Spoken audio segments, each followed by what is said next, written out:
BFM Business et Tech Co présente De quoi je me mêle, François Sorel. Un grand bonjour à toutes et à tous. Très heureux de vous retrouver sincèrement comme chaque week-end pour votre rendez-vous dédié à la tech. Bienvenue dans De quoi je me mêle les amis, à la fois sur BFM Business, à la radio, à la télé le week-end. On est aussi sur YouTube, la version audio. D'ailleurs, vous êtes de plus en plus nombreux à nous écouter en podcast. Merci encore. En tous les cas, encore une fois, nous allons passer 1 heure pour commenter l'actu tech avec nos spécialistes qui sont là. Je vous rappelle aussi qu'avec le hashtag DQJMM, vous pouvez réagir sur Twitter. Merci encore une fois d'être là et c'est parti pour De quoi je me mêle.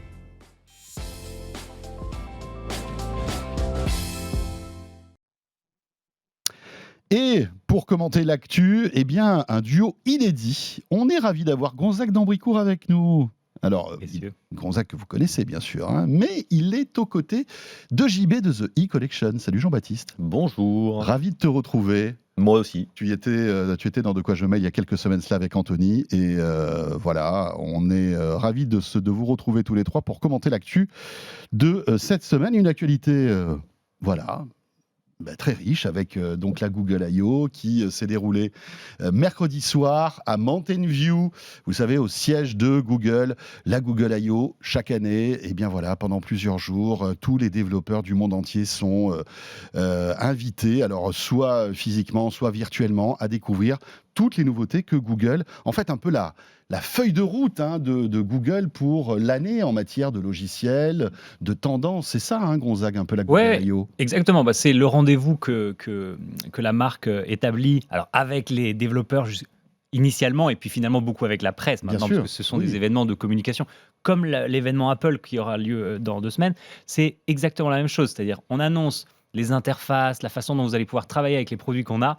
Les produits, qui étaient aussi quand même une particularité, le jour où Google s'est mis vraiment à faire du hardware, et là il y a eu pas mal d'annonces hardware, on pourra revenir là-dessus. Ça faisait longtemps qu'à cette période de l'année, il n'y avait pas eu autant de hardware, donc c'est plutôt cool. Et je pense que c'est aussi l'événement pour rattraper leur retard sur tout ce qui est intelligence artificielle, la concurrence de ChatGPT et des intégrations que Microsoft a fait dans Bing les pousse un petit peu. Donc on a vu ces dernières semaines beaucoup de tâtonnements, et là je pense qu'ils essayent de se réaffirmer comme leader. Oui, Alexander Pichai qui a ouvert évidemment cette keynote qui a duré un bon moment, plus de 2 heures, non ? Ouais, plus de 2 heures. Justement, plus d'1 heure sur uniquement l'intelligence artificielle. Bien sûr. Donc, c'est qu'ils avaient vraiment du retard à rattraper pour le coup. Alors, c'est pas la première année qu'ils parlent d'IA. Google, c'est un peu leur fer de lance. C'est ça qui est terrible en plus.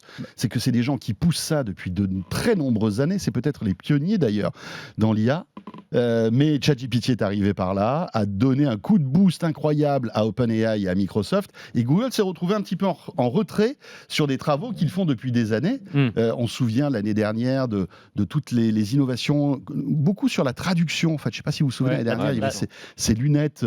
T'avais ça, t'avais l'assistant qui appelait les restaurants pour savoir s'ils étaient ouverts, enfin les business, et qui se faisait passer pour un humain, ce qui avait été aussi assez controversé quand même. Donc ils avançaient déjà sur cette direction-là, mais ils y allaient, on va dire, mollo. Mais en fait, là, c'est un paysage complètement différent. L'intelligence artificielle et les Large Language Models, c'est les LLM, donc c'est ChatGPT, c'est Bard, etc. Et c'est aussi ce qu'a fait Meta.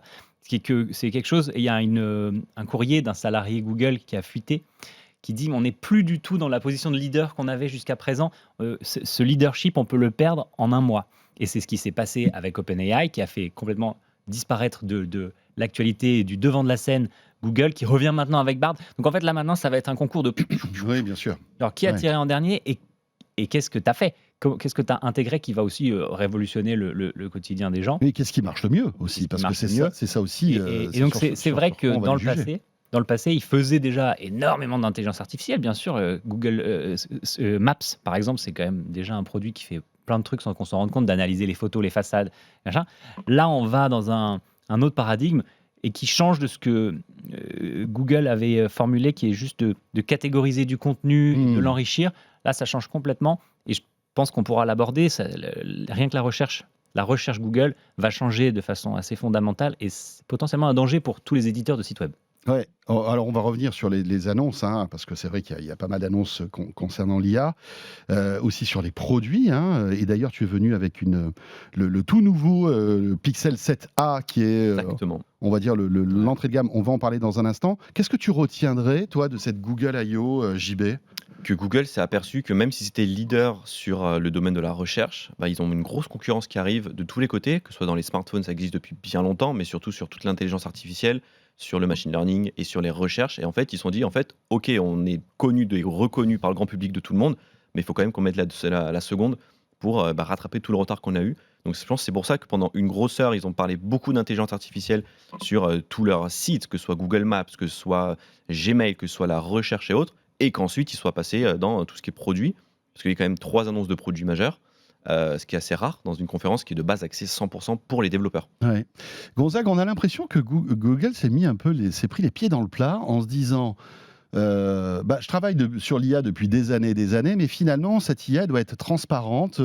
Les gens ne doivent pas trop sentir qu'il y a de l'IA, alors que OpenAI, c'était tout l'inverse. J'ai un peu cette impression-là. Ouais, je Et pense. puis d'un coup, là, Google se dit waouh, mais attends, on est en train d'aller dans la mauvaise direction. En fait, ils ont été bousculés par les autres. Parce que toi, tu peux te dire, tête dans le guidon, OK, l'approche qu'on a, elle est excellente et on va faire ça. Et quand tu es leader, c'est un peu le danger. Ouais. Ils ont des milliers d'employés, tout le monde leur dit Google, c'est trop fort, c'est trop bien. Et arrive, alors c'est pas une si petite boîte que ça, OpenAI, avec des idées différentes, des façons de faire et un intérêt du public aussi. Parce que l'adoption de techno Oui. comme Il y a une GPT, médiatisation incroyable. incroyable. En fait, que mes parents savent ce que c'est, quand les enfants de mes amis savent ce que c'est, Ouais. c'est très très différent. On peut dire que ça a et été ça en 6 mois. Une innovation de rupture, Complètement. finalement. Donc ça change la façon dont on interagit avec l'informatique. Ce qu'on voit aussi là ces derniers jours, c'est, les plugins de GPT qui permettent de faire du code, de générer. Enfin, on est en train de changer la façon dont on fait de l'informatique et dont on interagit avec des systèmes, avec de l'information, avec les langues, parce que les langues, les LLM, ils comprennent des tonnes de langues. Alors, on verra, il y a une limite à Google Bard qui, pour l'instant, ne parle pas français. Ne parle pas français. tiens. Donc, Là encore, tu vois, c'est bizarre ça quand même. change tout. C'est un signe, ChatGPT est arrivé, le jour Ouais. où ils ont appuyé sur le bouton, ils ont libéré la bête, ça parlait je sais pas combien de langues, et notamment le français, quoi. Ouais, mais C'est- surtout, c'est- ce qu'il faut retenir, c'est qu'on a vu il y a 2-3 semaines, justement, Samsung qui disait que peut-être ils allaient abandonner Google en natif dans les smartphones et prendre Bing à la place qui embarque ChatGPT. Je pense que Google a encore voulu mettre la seconde lors de la Google I.O. pour justement dire à Samsung, bon, regardez quand même, nous, on va quand même vous proposer de l'intelligence artificielle derrière ça. Ne partez pas directement, on est là, parce que derrière, il y a des gros billets qui se vaut. Oui, ils ont une stratégie qui est un petit peu insidieuse. C'est Google Chrome, navigateur le plus utilisé au monde, le plus déployé. Bien Donc, sûr, ça très génère une efficace force aussi. très efficace, mais qui t'enferme parce qu'il y a des sites qui ne marchent plus que dans Google Chrome. On revient à des vieux trucs où on disait vous avez Internet Explorer 5, et bien là maintenant si vous n'avez pas Chrome, le site ne marche pas.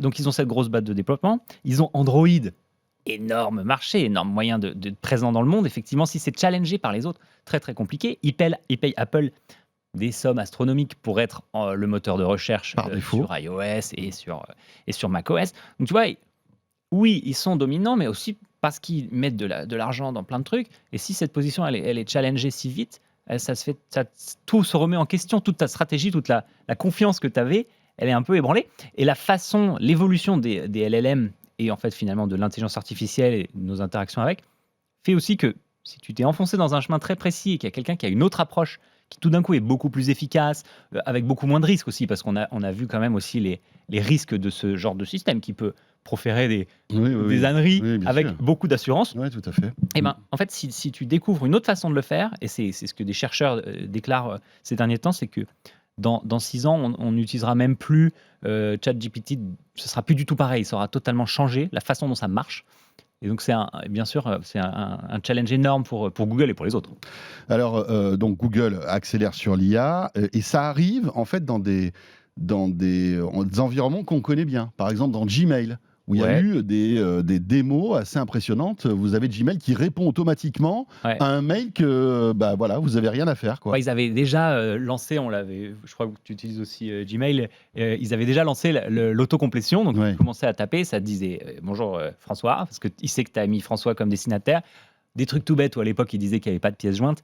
Là, effectivement, on va vraiment dans le génératif. Donc, On se rapproche de ChatGPT. on se rapproche de ChatGPT, c'est qu'en prenant le contexte des mails précédents, je peux déduire la réponse.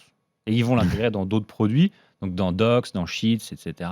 Ça prend des formes différentes. Donc là, on a à l'image Google Docs qui commence à écrire un texte en disant aide-moi à rédiger un intitulé de poste, etc., une fiche de mission. Et paf, ça le structure. Ouais, encore une fois, il faut faire attention, mais c'est impressionnant. Et ça revient sur ce qu'on se dit à chaque fois, sur la transformation que ça peut induire dans nos métiers, même les nôtres, du journalisme ou perso pour l'informatique, ça me concerne aussi. C'est bizarre parce que, alors peut-être parce qu'on n'a pas eu l'habitude de faire ça, mais moi, ça me gêne de me dire que c'est Google qui va répondre à un mail à ma place. C'est impersonnel. C'est impersonnel, et puis je me dis, finalement, est-ce que je vais pas prendre plus de temps à relire le mail pour voir s'il n'y a pas une connerie? Parce que, enfin, je veux dire, un mail, c'est hyper perso, pour le job, tu peux pas écrire n'importe quoi. Enfin, c'est bizarre. Autant ChatGPT, c'est souvent un travail que tu vas pouvoir relire tranquillement, etc., parce que c'est pas quelque chose que tu vas poster comme ça automatiquement. Mais là, un mail, c'est étrange. Ouais. Moi, je sais que je le ferai pas. Parce que j'aime bien déjà rédiger les mails et qu'ils soient un peu personnels sur chaque personne à qui on envoie un mail. Bien sûr, évidemment. Et surtout que oui, en effet, ça peut se tromper, ça peut mettre un mot à la place d'un autre mot, on sait jamais, même si c'est vachement intelligent, mais bon, on sait jamais. Et ce que j'ai peur, c'est surtout qu'on devienne peut-être des assistés et qu'on ne fasse plus des choses par nous-mêmes, qu'on se dise, bon, ben, on n'a plus rien à faire, on appuie sur un bouton. Ouais, on l'est déjà. Mais là, ça va quand même très très loin. Ah ouais, ça va très très loin, et je pense qu'il y a quand même une limite à garder sur ça. Mais pour rebondir sur justement l'IA de Bard, maintenant ils ont même rajouté sur les photos et les vidéos. Parce que là, de base, ChatGPT, c'est que du texte. Mais là, on peut par exemple mettre une photo et en fait, il va nous analyser tout ce qu'il y a dans la photo. On peut dire, raconte-moi une histoire sur cette photo, et on a 2 chiens, et tu vas nous raconter une histoire sur les 2 chiens. Il va créer une histoire. Il va tout créer, c'est sur justement une base de photos ou d'audio ou de vidéos. Ouais, très loin. Ils ont peut-être qu'un jour, il pourra nous faire le sommaire de quoi je mail simplement en lui envoyant une photo de nous 3. Ils vont dire, tiens, Gonzague, vos expressions, bien, le réseau. Sur la table, il y avait un pixel posé, vous allez parler de Google. C'est ça. Non, donc ils ont l'intégration dans Gmail. Alors, effectivement, comme on dit, c'est pas forcément l'intégration la plus évidente. Dans Google Docs, je pense que c'est peut-être plus pertinent de dire fais-moi un sommaire de ce que je pourrais raconter si je parle de l'intérêt des montres connectées. Genre, JB, il a envie de se faire un speech sur une émission, ça peut donner des bases structurées. Évidemment, ça veut pas dire que ça va tout faire à ta place, ça veut pas dire que tu l'enrichis pas toi-même, et ça veut pas dire qu'il faut pas corriger, mais c'est vrai que ça peut aider dans certaines tâches. Le truc qu'on va voir aussi, à mon avis, qui va changer, là, ces dernières années, on parlait déjà beaucoup de no-code, qui permet de faire des applications sans savoir programmer. On prend des choses entre elles, on les connecte, ça nécessite quand même d'avoir un peu la logique de comment marche une base de données et tout. Mais là, le futur du truc, c'est dit, fais-moi une application qui permet de faire l'inventaire de ma cave à vin. Clac. Incroyable. Et l'appli, elle sort. Explique-moi la comparaison entre... Il y a des mots qui sont assez impressionnantes, là, des gens qui prennent des chiffres qui ne sont pas capables de mettre eux en perspective et dit fais-moi une carte des pays les plus attractifs au monde, et ça va cumuler tout seul plusieurs critères, ça va le faire. C'est assez dingue. Après, alors si on veut parler des autres produits dans lesquels ils s'intègrent, Bard, et avec lesquels ils s'intègrent, Bard et Firefly de Adobe. Oui. Donc là, ils vont faire un système où tu vas pouvoir générer des images. Donc c'est ce qu'on connaît avec DALL-E, etc. Avec Midjourney aussi. Avec Midjourney, je pense que c'est l'approche de Google et d'Adobe pour se dire ne nous faisons pas oublier dans cette course où effectivement, c'est vrai que Midjourney c'est maintenant le plus bluffant là, avec la release 5.1. Et puis Adobe est vraiment, alors on va dire, tout aussi menacé que les autres finalement. Avec tout ça, parce que regarde, la retouche photo, c'est presque. Photoshop, non mais c'est dingue, c'est incroyable. En quelques semaines, tu te retrouves avec un outil qui perd en intérêt parce que finalement, retoucher une photo, demain c'est pas la photo que tu vas retoucher, tu vas la refaire quoi. Ouais, ça c'est Magic Editor, donc c'est dans Google Photos, il y aura effectivement cette fonction. Alors ils avaient déjà la gomme magique, et en fait ça au final c'est quelque chose que Photoshop et les autres font déjà depuis longtemps, de mieux en mieux, puisque ça c'est appuyé sur la puissance des ordinateurs pour essayer de comprendre ce qu'on efface et ce qu'il faut remettre en remplacement du vide. Le Magic Editor ira un peu plus loin, tu vas vraiment pouvoir complètement transformer ta photo, et là il y a des trucs où en quelques clics, tu changes de coupe de cheveux, on enlève une tâche sur un vêtement, on change le ciel, on peut tout faire. Voilà, donc sur son smartphone ou sur Google Photos. Donc tu peux manger des pâtes à la bolognaise et après tourner une émission sans aucun problème. C'est assez bluffant, mais je pense que la démarche, c'est que Adobe va intégrer ce genre de choses dans ses outils. Après, je sais pas si Photoshop est menacé, c'est des outils un peu professionnels quand même, tu vois. J'ai l'impression que ce qui est plus menacé, c'est les outils du quotidien qui sont utilisés vraiment par des masses plus fortes. ça va transformer la façon dont on fait du Photoshop sûrement. Ça va peut-être transformer la façon dont on fait des sites web, dont on fait tout, puisque tu peux être aidé à faire du code comme on le voit Et encore là. alors on prend un peu de recul là, mais c'est vrai qu'on manque énormément de développeurs et de codeurs. Ouais. Et on a eu des appels incessants de la part des pouvoirs publics, des écoles, enfin de tout le monde, de dire il faut former des développeurs, des codeurs, etc. ChatGPT code, Oui, développe des trucs. Est-ce que ça va pas aussi freiner l'appétence de ce métier dont on disait qu'il était hyper indispensable, que ça allait être la direction qu'il fallait prendre pour beaucoup de jeunes. Non, Et je sais pas, mais je me pose la question. Je pense que le métier de développeur, déjà, comme beaucoup de métiers, il change dans le temps. Avant, quand tu développais, tu partais vraiment de zéro. Après, il y a eu ce qui s'appelle les frameworks, qui sont des espèces Ouais. de bases de code qui te permettent de ne pas réinventer la roue à chaque fois. Et là, on approche en fait vers ce genre de choses. Donc le métier de développeur change. Et, Mais est-ce qu'on en aura autant besoin ? Parce oui, que- je pense quand même. Parce que finalement, je sais plus qui m'expliquait que tu peux simplement avec ChatGPT te créer une appli Oui. Ouais. en quelques minutes. Oui, je pense que pour le moment, en tout cas, à date, ce qui évolue, et c'est comme on en parle à chaque fois, le métier du comptable. Le métier du comptable, jusqu'à présent, c'était beaucoup d'entrée des chiffres et de les faire correspondre dans un tableau. Ça, c'est largement automatisable, donc on va plus vers l'expert comptable, vers aide-moi à comprendre ces chiffres, moi, en tant qu'entrepreneur, qu'est-ce que ces chiffres veulent dire, est-ce qu'il faut que je m'inquiète de tel ou tel truc. Tu vois, on apporte de l'expertise, alors que l'informatique peut aider aussi à apporter. Sur le développement, il faut quand même aussi se dire, pour l'instant, ChatGPT et les autres ne font pas un programme énorme, structuré, avec des tonnes de Aujourd'hui, fonctions. Gonzague. Bien sûr, c'est pour ça que je Aujourd'hui. disais aujourd'hui. Donc effectivement, peut-être que d'ici quelques années, ça aura changé Parce que et on quand tu sera... vois qu'il faut une inertie de 3 ans, peut-être pour former un bon développeur, où est-ce qu'on sera dans 3 ans ?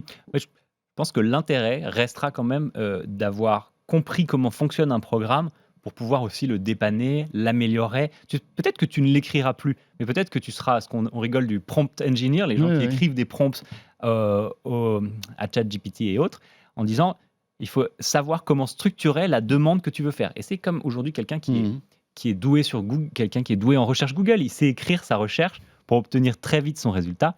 C'est là, le métier changera comme ça, je pense. Mais je pense que rien ne remplacera le cerveau humain. Que quoi qu'on en dise, le cerveau humain, lui, il est multifacette, il réfléchit partout, il peut créer, il peut imaginer ce qu'une intelligence artificielle ne fait pas, puisqu'elle se base juste sur ce qu'elle a appris sur Internet. Donc en soi, on aura toujours besoin du cerveau humain pour directement améliorer le code, améliorer un script, améliorer un texte. Donc ça peut être une bonne base, mais pareil, comme pour les comptables, ça peut remplacer la comptabilité classique, mais si on a besoin vraiment de beaucoup plus d'informations, on aura besoin d'un cerveau humain qui va rassembler toutes ces données, qui va permettre de faire un vrai tableau d'expert comptable. Donc je pense qu'on en aura toujours besoin des humains derrière et que ça ne pourra pas remplacer à 100% l'humain. Après, revenons à cette conférence Google I.O. Effectivement, le cœur de métier de Google, encore aujourd'hui, c'est la recherche. C'est la puissance de Google, qui est un outil incroyable, qui a bouleversé nos vies. Est-ce que Google va modifier, on va dire, sa mine d'or, en quelque sorte, sa poule aux œufs d'or ? Alors moi, je dirais qu'ils ont 4 métiers. La recherche, la publicité et les services en entreprise qui sont Google Workspace, donc tout un environnement de collaboration, de mail, etc. Et la Google Cloud Platform, qui est le concurrent de Microsoft AWS, qui est un marché très très important pour eux. Et effectivement, sur le search, pour ta question... Et le search et la pub sont intimement liés. Bien sûr, mais la pub, et ils ont de la chance, c'est que ça marche aussi via d'autres sites, via YouTube. C'est la liaison de beaucoup de produits entre eux. Tu as de la pub dans Waze, qui est de la pub gérée par Google. Sur la recherche, là, ils ont présenté à la conférence I.O. de l'IA générative, donc c'est comme ChatGPT, capable d'écrire du texte dans le moteur de recherche. Donc tu fais une recherche et Google te répond un texte qui va être placé avant les résultats des sites web. Donc si tu as trouvé l'info que tu cherchais... Mais on l'a déjà ça finalement. Oui, alors pour l'instant c'est... Enfin, quand tu tapes, je sais pas moi, un truc, parfois tu as du contexte tout à fait. et contextuel depuis des mois. Ça, en fait, c'est du contenu formaté. Donc les sites web, ils décrivent ce qu'ils ont noté, comme par exemple Google juge ça pertinent, une FAQ. Et Et Google va identifier, ça répond peut-être à la question et te lister les trucs. Donc effectivement, déjà, ça a enlevé du trafic au site web, qui pour l'instant vivait du fait que tu vas sur Google, tu cliques sur un résultat, quand tu vas sur le site, la pub s'affiche, l'éditeur du site gagne de l'argent. Là, si on fait ça, effectivement, ça réduit le trafic vers les sites web. ça augmente aussi ça reste captif de Google pour C'est plutôt une bonne nouvelle l'internaute. pour Une Google. bonne nouvelle pour Google, c'est une mauvaise nouvelle pour les éditeurs de Ouais. sites. Donc là, ils ont présenté dans ce qui s'appelle les Search Labs chez eux, c'est donc le laboratoire de la recherche, l'IA générative qu'on voit à l'image pour ceux qui nous regardent en vidéo, et qui donc va te répondre, et peut-être que tu n'auras plus besoin d'aller sur les sites, et tu vas pouvoir aussi dans le futur chatter avec. C'est ce que Bing propose déjà JB, avec ChatGPT qu'est-ce que 4. tu en penses? Est-ce que C'est vrai que ça va faire encore une fois gagner beaucoup de temps et que le temps c'est l'argent et que finalement quand on peut gagner du temps à des tâches qui sont un peu Ouais. répétitives, c'est toujours bien. Quand on a juste à mettre une question sur Google et d'avoir la réponse sans devoir cliquer sur 3-4 liens où finalement on a des pavés de texte, des pubs qui se mettent au milieu, ça fait quand Ouais. même gagner du temps, c'est cool.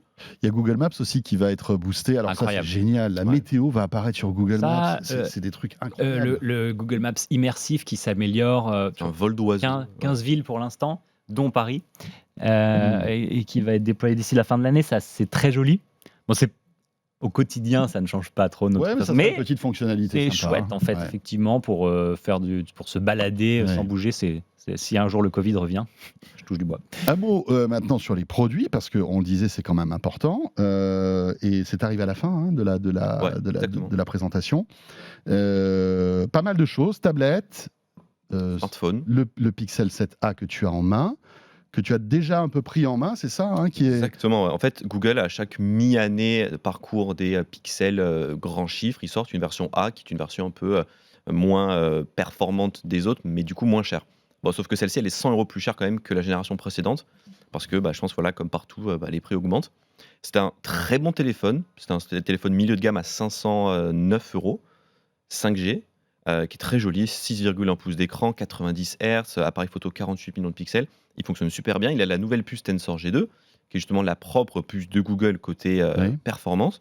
Et c'est un très bon téléphone pour le coup, et qui est bien aidé par l'intelligence artificielle de Google dans les photos, dans la prise de photos. Ouais. Et C'est un surtout- peu le point fort de cet appareil. Totalement. Hein, c'est les Et photos. surtout, comme c'est full Google, c'est-à-dire qu'ils font le hardware et le software, tout marche en symbiose, comme Apple, iOS, c'est Ouais. pareil. Donc c'est un super téléphone, vraiment. Beaucoup de différences avec le Pixel 7 Pro en termes de qualité photo, justement. Je crois qu'il y a peut-être un Il y objectif. a un capteur en supplémentaire. moins, Ouais, voilà, c'est mais ça. celui-ci vient plus concurrencer peut-être le Pixel 7 petit format, C'est qui ça. a un capteur en moins, qui a un peu plus le même design et le même style d'écran. Ça reste assez proche, mais il est un peu moins spéqué. Et on voit par exemple que les bordures d'écran sont un peu plus grosses que sur les Pixel Oui, 7. Voilà, il y a quelques petites. il est moins quelques petits premium, on va changements. dire, en termes de Exactement. finition. Mais il a quand même de la recharge sans fil, Ouais. il est IP68, il a un écran résistant, il a un écran qui réagit très bien, qui est 90 Hz. L'année dernière, c'était du 60 Hz. Et bref, c'est un bon petit téléphone, vraiment. Ouais, plutôt joli en plus, là, Et dans c'est le cette seul couleur qui sort en bleue. France, parce que Ouais. Google, à côté, a annoncé son fameux Pixel Fold, Alors voilà, ça aussi. sa tablette, enfin dans son smartphone tablette en soi, Mm. mais qui lui ne sortira pas en France. Ça alors, On est boudé. c'est bizarre quand Je même. comprends pas trop la politique Non. commerciale, mais même sur Alors même ça sur les sort, ça pixels. sort aux États-Unis, en Angleterre, en Allemagne, au Japon, et pas en France. Ouais. Et alors, quand on pose la question au porte-parole de Google, ils disent oui, parce que la France, alors en plus, bon, c'est un peu vexant quand même, ouais, n'est pas prêt encore à avoir des téléphones pliants. Alors pas prêt, c'est peut-être pas le mot, mais le marché n'est pas assez mature, on va Ouais. dire. Pourquoi Qu'est-ce que ça veut dire cette histoire-là? Ah, c'est Et- étrange. Pourtant, je commence à voir dans Oui, les moi aussi. transports, etc., des smartphones qui se plient. J'y Ils croyais sont pas les trop, seuls, hein, mais- parce que Oppo, par exemple, avait pu sortir le Find N et le Find N2 dans d'autres pays, mais pas en France. Bon, Donc, c'est pas la apparemment, première fois. Oppo va peut-être même complètement quitter la France. donc- C'est incroyable Malheureusement. cette histoire-là quand même. Ouais. Hein. C'est fou, hein. C'est vrai qu'il que- faudra qu'on en parle un jour un petit peu plus longuement. Celui-ci ressemble beaucoup au smartphone de chez Oppo qui se pliait, côté format, parce qu'il est beaucoup plus petit, beaucoup plus compact que le fameux Z Fold 5 de Samsung, ou Z Fold 4 plutôt. Le 5, je crois que c'est cette année. Moi, ce que je trouve intéressant, c'est que, au-delà de tous les constructeurs chinois, un constructeur américain, Google, s'intéresse aux pliants. Ça veut dire que ça commence un peu à se démocratiser. Ça annonce peut-être le meilleur sur d'autres marques américaines, suivez mon regard, qui pourraient peut-être un jour regarder de près ce format-là. C'est ça qui est intéressant. Après, celui-ci, quand même, a des énormes bordures intérieures. Ouais. Google a fait un choix assez particulier. Quand on sait que Samsung, ils essayent de faire le moins de bordures. Là, pour le coup, les bordures, on a l'impression d'avoir presque le premier Galaxy Fold en 2019. Donc, comme il ne sortira pas en France, on ne peut pas l'essayer. On ne l'a pas encore testé et on le testera peut-être jamais. Peut-être une deuxième version Ouais, l'année peut-être que prochaine. l'année prochaine, il sortira, oui, en effet. Après, voilà, je pense que c'est aussi une démonstration technologique parce que ce téléphone fonctionne avec Android 14, qui a été boosté, en fait, pour fonctionner sur les smartphones pliants. On peut imaginer que ça arrivera aussi sur les Samsung lors de la prochaine mise à jour. Et c'est aussi une démonstration technologique. Pour eux, c'est important d'avoir un appareil qui s'ouvre pour montrer, regardez, on a fait Android 14, il est fait pour ça et on vous le montre sur l'appareil qu'on a conçu. C'est tout à fait le côté plateforme dont on parlait sûr. au début en introduisant l'intérêt de Un la peu comme Google I.O. Microsoft et Surface, en fait, qui a souvent lancé des produits avec des concepts logiciels qui étaient liés aux produits qu'ils fabriquaient. Ouais. Tablette à clavier amovible, et vice-versa, ordinateur qui se plie, et ils ont fait... Mais c'est peut-être ça la force de Google justement sur ce fameux Pixel Fold, c'est que souvent ce qui est reproché aux smartphones qui se plient, c'est que l'OS ne suit pas. Les applications ne sont pas optimisées, elles ne sont pas adaptées, on s'y perd, c'est gros, c'est pas assez optimisé. Là, c'est Android L, version donc large écran qui se plie. C'est peut-être le premier smartphone qui est 100% adapté, optimisé aux applications qui se plient, qui s'ouvrent. Affaire à suivre, il y a le tablette mode qui est un peu le flex mode de Samsung qui existe. Il y a même un mode pour la traduction où on peut le déplier, regarder nous quelque chose et la personne derrière via l'écran va avoir la traduction en temps réel. Il y a pas mal de fonctionnalités qui existent. Encore une fois, c'est pas en France, donc ce sera pas pour nous, mais ça amène que du bon sur le monde du pliant. C'est un peu dommage que ça sorte pas en France, mais que voulez-vous. Voilà. Un mot aussi sur une tablette qui a été présentée. Alors, elle a été présentée l'année dernière, et je trouve qu'elle est plutôt intelligente, cette tablette. Avec à la fois le petit support qui permet de la poser, et ça la transforme en quelque sorte en dock Google Home, un truc comme ça. Je trouve que c'est plutôt pas mal. En fait, ils ont fait le bon pari de se dire, on a créé depuis des années un Google Home, un Nest Hub, qui permet d'avoir une tablette pour chez soi, pour la maison. Sauf que désormais, on peut la détacher de son socle, cette fameuse tablette, et partir avec et faire sa vie un peu comme une tablette classique. Donc cette tablette, elle sort là dans les prochaines semaines. Elle a un large écran, elle a plusieurs micros, plusieurs appareils photo, plusieurs haut-parleurs. Elle permet, une fois qu'elle est posée sur son dock, d'être un vrai appareil de maison pour gérer sa domotique, pour gérer tout ce que l'on souhaite avec l'assistant vocal Google, bien entendu, Assistant. Et cette tablette, en plus, elle est compatible Chromecast. Donc on peut, avec son smartphone, envoyer du contenu dessus. Et via le charging dock, qu'on voit justement à l'écran, qui est une petite base qui vient s'aimanter avec la tablette, eh bien on peut envoyer du contenu, faire des visios, on peut tout faire. Ouais, c'est un produit 2 en 1, c'est plutôt malin. Ouais. Heureusement, parce que 679 € quand même en France. Alors 499 aux US, mais... Et voilà, on rajoute quasiment 200 € de taxes, de copies privées, mais de c'est vrai, TVA. je suis super d'accord sur l'intérêt du produit versus effectivement Amazon qui a sorti également ses assistants domotiques qui sont des grosses tablettes mais coincées. Et en fait, si tu es dans ta cuisine, ergonomiquement, c'est pas forcément génial d'être coincé. Tu as peut-être envie de bouger dans ton canapé. Ça, c'est pas mal. On aime bien. Et bien voilà ce qu'on pouvait dire concernant cette Google I.O. pour cette première partie de quoi je me mail. On va rester dans tous ces domaines dans un instant parce qu'on a plein d'autres sujets à aborder dans la deuxième partie. Donc vous restez avec nous si vous êtes à la radio, à la télé, ça se suit.